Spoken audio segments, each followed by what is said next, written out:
Hello friends, carry on study with home academy में आप सभी का स्वागत है। आज इस वीडियो में हम बात करने जा रहे हैं 11 से 15 जून 2024 के क्रम पर छत्तीसगढ़ राष्ट्रीय और अंतर्राष्ट्रीय के बहुत ही महत्वपूर्ण करंट अफेयर्स के बारे में। तो अगर आप किसी भी प्रतियोगी परीक्षाओं की तैयारी कर रहे हैं तो इन करंट अफेयर्स के वीडियो को पूरा देखिएगा। आई होप ये वीडियो आप सभी के लिए हेल्पफुल हो। और अगर आपने हमारा चैनल सब्सक्राइब नहीं किया है तो जल्दी से जल्दी हमारा चैनल सब्सक्राइब करें और बेल आइकन को क्लिक करना ना भूलें और वीडियो को एंड तक देखिएगा। तो चलिए स्टार्ट करेंगे बिना देरी किए। आपका पूछा गया प्रश्न है, हाल ही में प्रधानमंत्री नरेंद्र मोदी ने तीसरी बार प्रधानमंत्री पद की शपथ कब ग्रहण की है?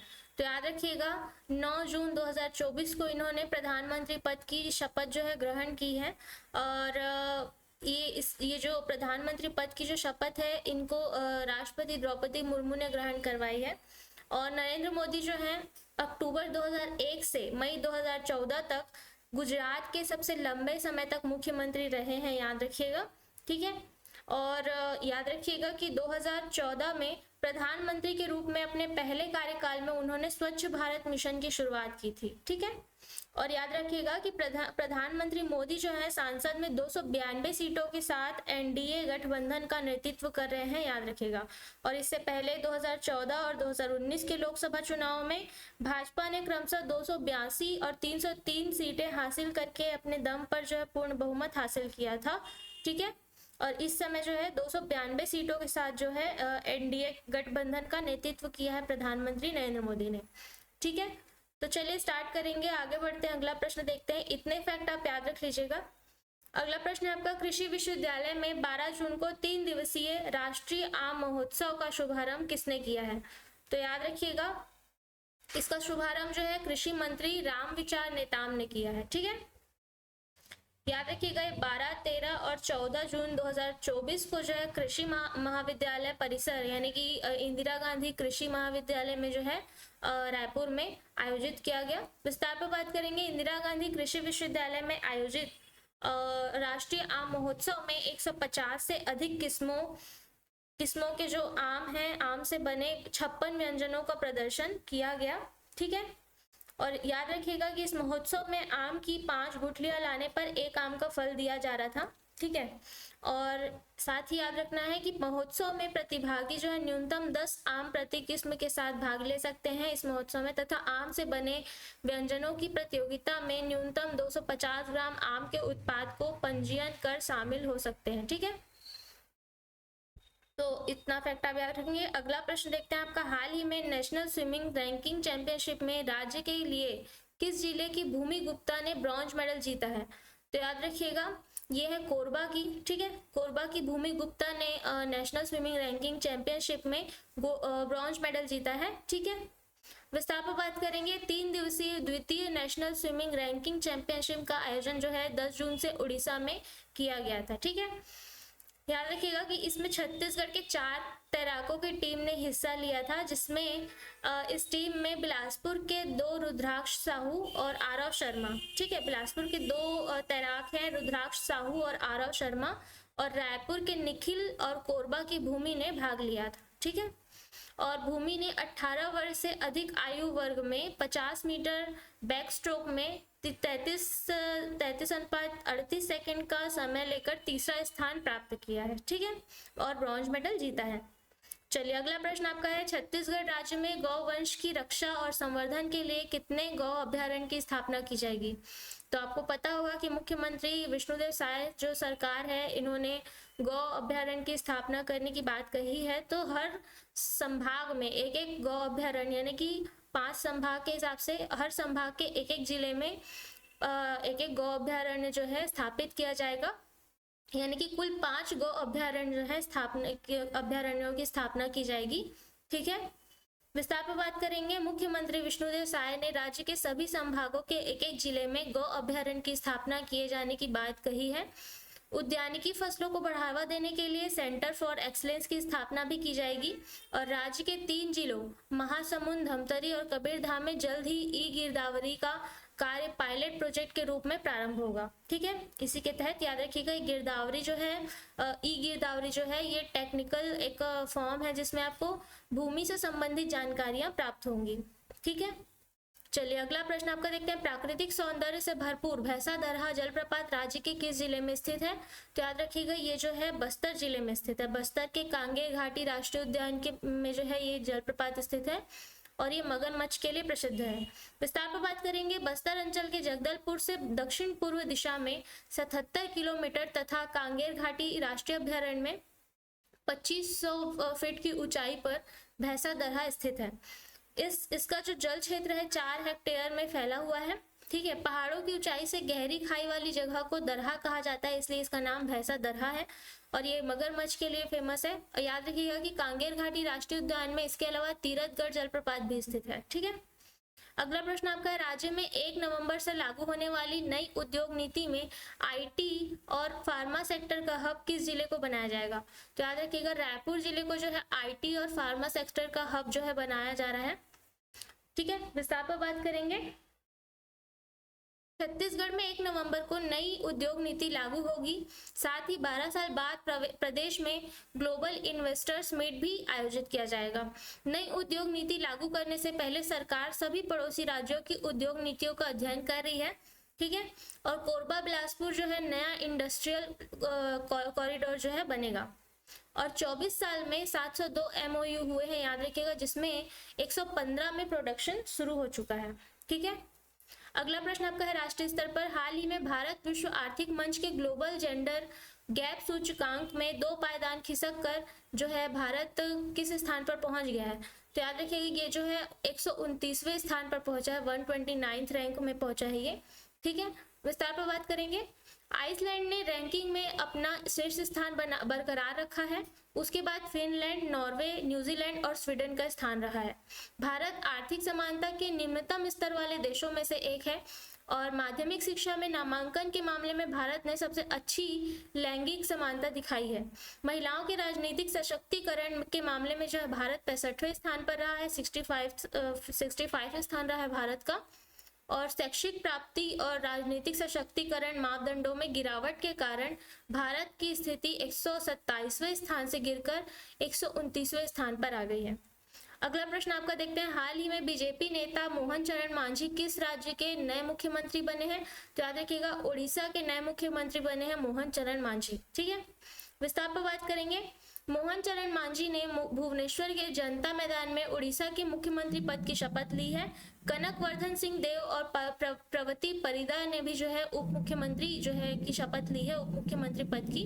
ठीक है, मोहन चरण मांझी उड़ीसा के क्योझर से 4 बार विधायक रह चुके हैं। वे उड़ीसा के क्योझर से सन 2000 में, सन 2004 में, 2019 में और 2024 में चुने गए थे।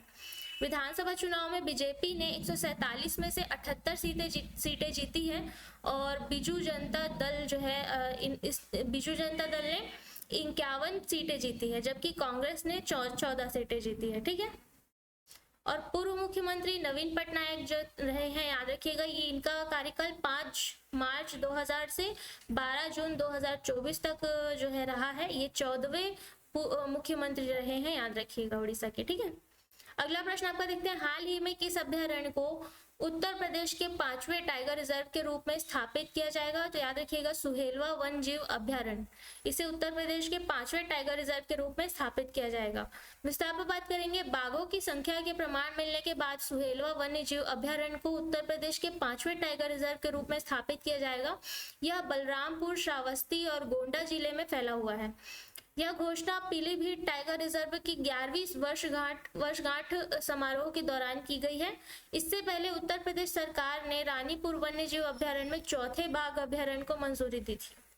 अगला प्रश्न आपका देखते हैं। हाल ही में फिक्की का महानिदेशक के पद पर किन्हें नियुक्त किया गया है? तो फिक्की के महानिदेशक पद पर जो है ज्योति विज को जो है नियुक्त किया गया है। ठीक है, विस्तार पर बात करेंगे। ज्योति विज ने तत्काल प्रभाव से federation of Indian chambers of commerce and industry यानी कि फिक्की के महानिदेशक का पदभार संभाल लिया है।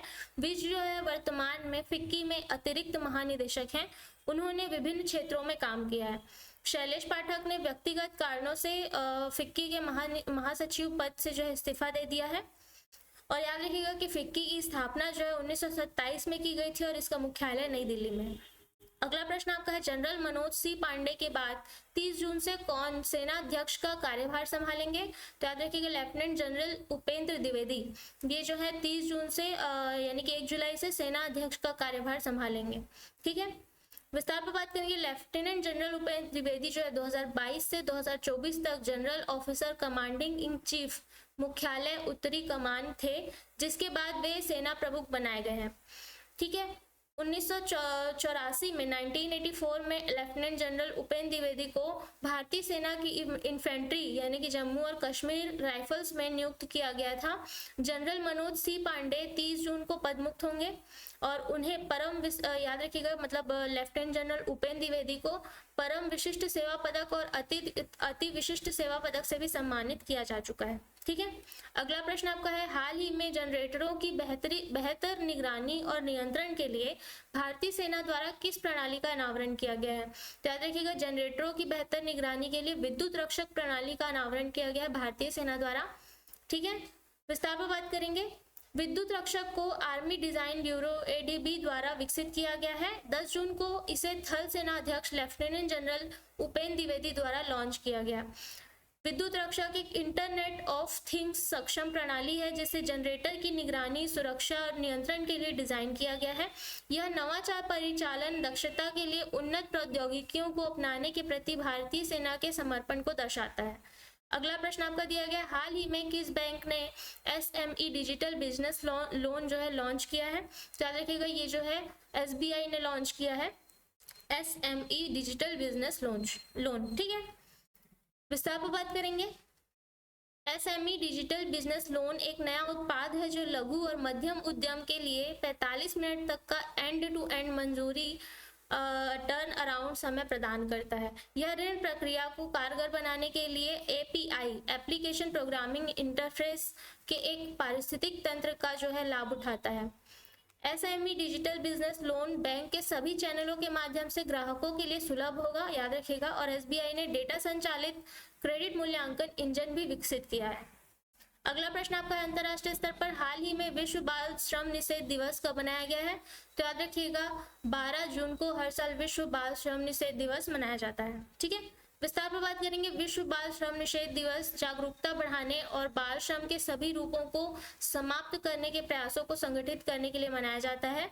इस वर्ष का इसका विषय है, आइए अपनी प्रतिबद्धताओं पर काम करें, बाल श्रम को समाप्त करें। इस वर्ष के इस दिवस का जो फोकस है बाल श्रम के सबसे बुरे रूपों पर कन्वेंशन 1999 को अपनाने की 25वीं वर्षगांठ को जो है मनाने के लिए जो है इसका फोकस है। ठीक है, और संयुक्त राष्ट्र के अनुसार दुनिया भर में लगभग 16 करोड़ बच्चे जो है बाल श्रम के शिकार हैं, याद रखिएगा। तो इसे जो है खत्म करने के लिए इसके लिए जागरूकता बढ़ाने के लिए इस दिवस को हर साल मनाया जाता है। अगला प्रश्न है आपका, हाल ही में जापान भारत समुद्री अभ्यास 2024 यानी कि GMAX 24 कहां पर शुरू हुआ है? तो याद रखिएगा ये जो है जापान के योकोसुका में शुरू हुआ है। ठीक है, GMAX 24 ये समुद्री अभ्यास है, ये जापान के योकोसुका में शुरू हुआ है। भारतीय नौसेना के स्वदेशी स्टील्थ फ्रिगेट INS शिवालिक ने जापान के योकोसुका पहुंचकर द्विपक्षीय जापान भारत समुद्री अभ्यास 2024 यानी कि GMAX 24 में भाग लिया है। यह GMAX 24 का 8वां संस्करण है जो कि 2012 में शुरू हुआ था। ठीक है, ये इसका 8वां संस्करण है। जापान का प्रतिनिधित्व जो है गाइडेड मिसाइल डिस्ट्रॉयर JS युगिरी द्वारा किया जा रहा है और अभ्यास में बंदरगाह और समुद्र दोनों चरण में जो है अभ्यास जो है शामिल होंगे। ठीक है, ये अभ्यास दोनों चरणों में जो है होगा। ठीक है, चलिए अगला प्रश्न आपका है, हाल ही में सिरिल रामाफोसा किस देश के राष्ट्रपति के रूप में चुने गए हैं? तो याद रखिएगा सिरिल रामाफोसा जो है दक्षिण अफ्रीका के राष्ट्रपति के रूप में चुने गए हैं। ठीक है, फिर से चुने गए हैं, ये पहले भी राष्ट्रपति थे दक्षिण अफ्रीका के और फिर से इन्हें चुन लिया गया है। विस्तार पर बात करेंगे। सिरिल रामाफोसा को उनके अफ्रीकी राष्ट्रीय कांग्रेस और विपक्षी दलों के बीच गठबंधन समझौते के बाद फिर से चुन लिया गया है। नई सरकार में ANC केंद्र दक्षिणपंथी डेमोक्रेटिक अलायंस और अन्य छोटी पार्टियां शामिल हैं। ठीक है, रामाफोसा ने जो है नेता जूलियस मालेमा के खिलाफ वोट जीता है। ठीक है, चुनाव जीता है और डेमोक्रेटिक अलायंस 22% वोटों के साथ जो है 22% वोटों के साथ दूसरी सबसे बड़ी पार्टी बनी है। अगला प्रश्न आपका है, हाल ही में लगातार तीसरी बार कनाडाई ग्रैंड प्रिक्स किसने जीता है? तो इसका आंसर आपको कमेंट बॉक्स पर देना है। और साथ ही मैं बताना चाहूँगी हमारे क्लासेस में जो है हमारे एकेडमी में क्लासेस स्टार्ट की गई है, न्यू बैचेस स्टार्ट हैं, पीएससी प्री मेंस व्यापम। तो अगर आप किसी भी चीज़ की जानकारी चाहते हैं तो दिए गए कॉन्टैक्ट नंबर पर कॉन्टैक्ट कर सकते हैं या विजिट कर सकते हैं दिए गए एड्रेस पे। तो आज के वीडियो में इतना ही। अगर आपको वीडियो अच्छी लगी हो तो वीडियो को लाइक और शेयर जरूर करें, अपने फ्रेंड सर्कल में शेयर करें ज़्यादा से ज़्यादा, और चैनल को सब्सक्राइब करें, बेल आइकन को क्लिक करना ना भूलें। तो अगले वीडियो में मिलेंगे, तब तक के लिए पढ़ते रहिए, सीखते रहिए। Thanks for watching.